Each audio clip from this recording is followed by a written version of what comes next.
Hello and welcome to PrepEve, where we revolutionize how you prepare for IELTS. Today we'll be discussing and understanding the strategy for matching sentences kind of questions from our reading module. So let's begin.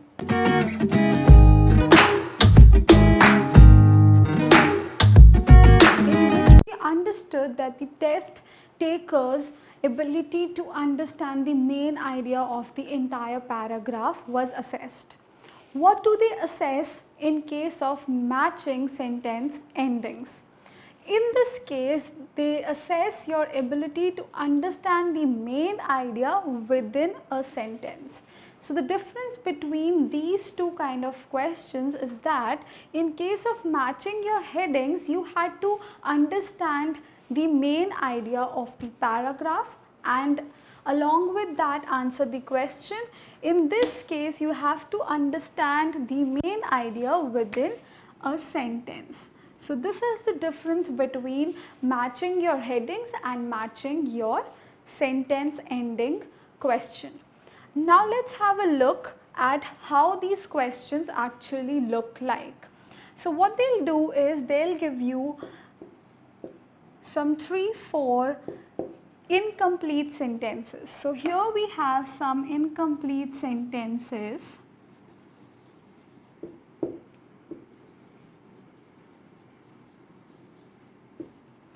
And below these incomplete sentences,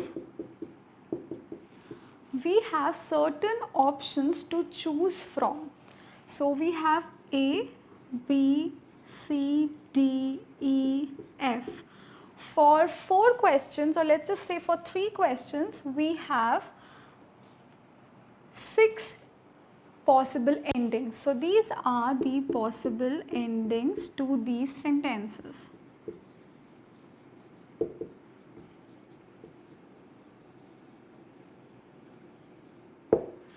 So these are basically the questions which are incomplete sentences. Basically, they do not write the entire sentence. Half of the sentence is written in the question and the next half is given in the form of options. So the options are A, B, C, D, E, F.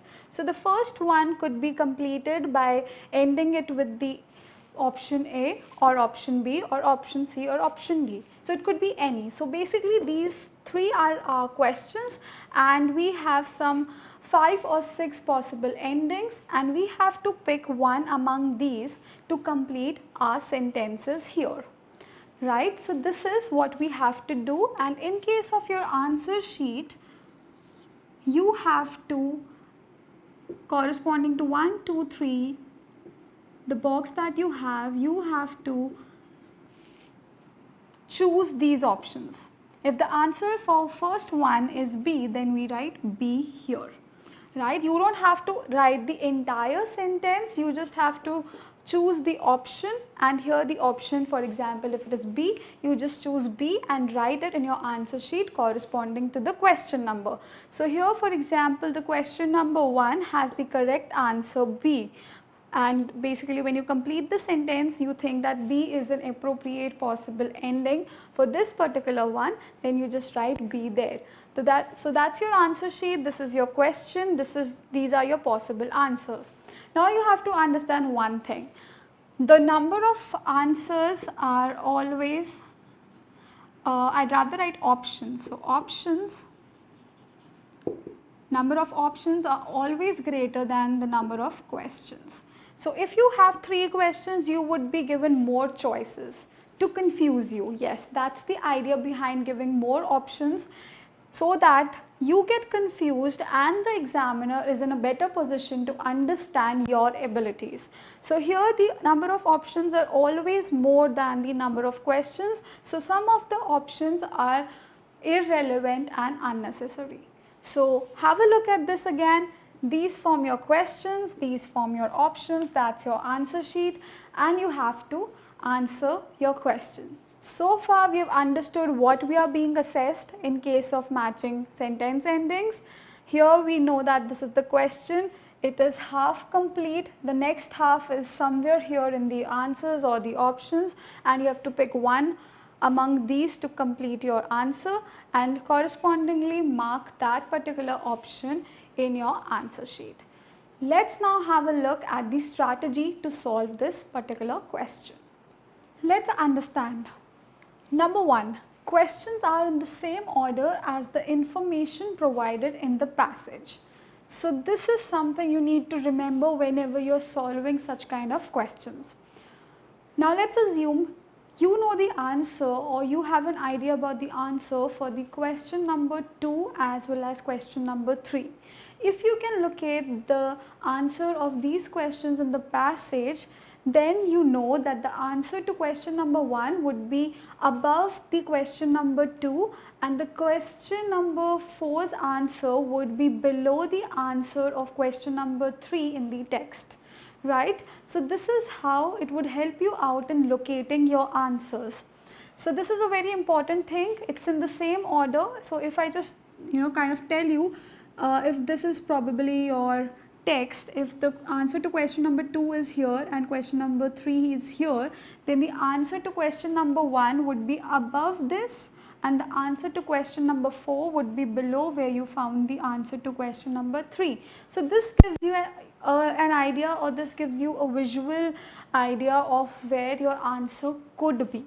So this is a good thing. You need to keep this in mind, because if you start looking for the answer of question number 4 above the answer of question number 2, it's going to fetch you no result. So it's better that you be proactive and look for the answer below the previous one. So basically, if you're looking for the answer of question number 4, then you might as well do it from the text or from the sentence after which you have found the question number 3's answer, right? So this is the first one.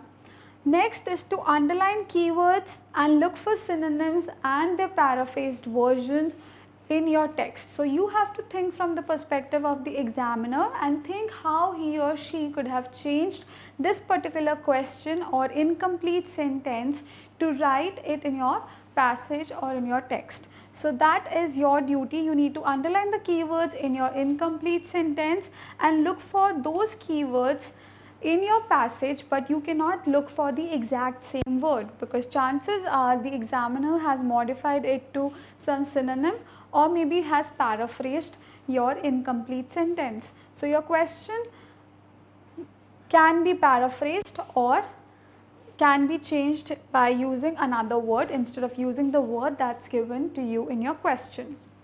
Third, locate these refers to these keywords. Locate these in your passage and understand the meaning of that sentence, right? So this is the second step. You need to first of all underline the keywords in your question, think of the synonyms or how the examiner could have paraphrased it, look for those words in your passage, and once you locate those words in your passage, read those sentences, those 1 or 2 lines, and understand the meaning of that sentence.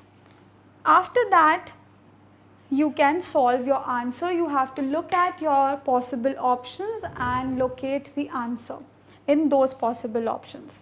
But one key mantra here is this one, which is to start with the question that has names, places, dates. So these are proper nouns, and if you find these in your question, so for example, you have 5 incomplete sentences, so there are 5 questions and you have to answer those. Out of those 5 questions, let's assume question number 2 and question number 3 have names in them. So it's very easy to locate names in your passage. They are highlighted easily, so you can easily look for names or places or dates. So if, for example, question number 2 has a name and question number 3 has a date, you can locate them easily in your passage. So my suggestion to you would be to solve these kinds of questions at first. So you have to first solve questions which have names, places or dates in them, because it would be easier to locate those sentences in your passage and you will be able to answer them much quicker. Now what's the other advantage of doing this?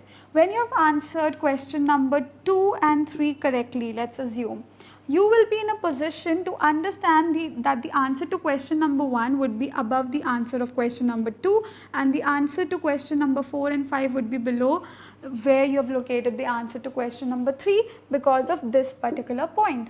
So it also gives you this benefit or this advantage of locating your answers or visualizing where your answer would lie.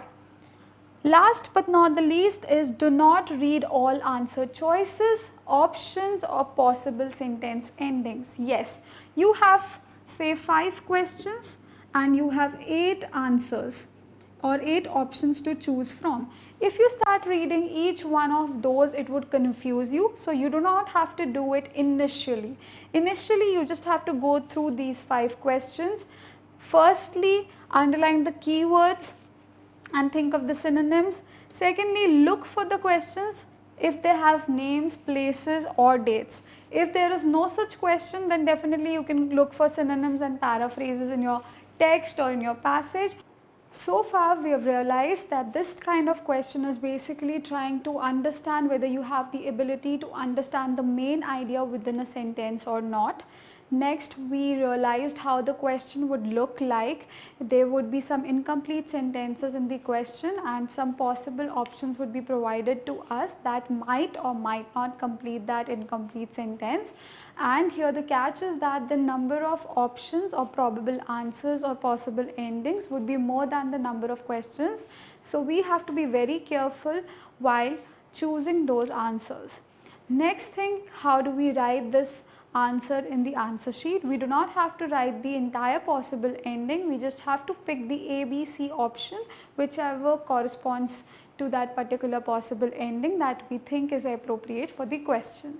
So this is what we have learned so far. After that, we understood the strategy of solving these questions. So let's take a quick recap of that. Number 1, you have to read the incomplete sentences and not the answers that are given below, not the probable answers. Just go through the 4-5 questions that are given to you.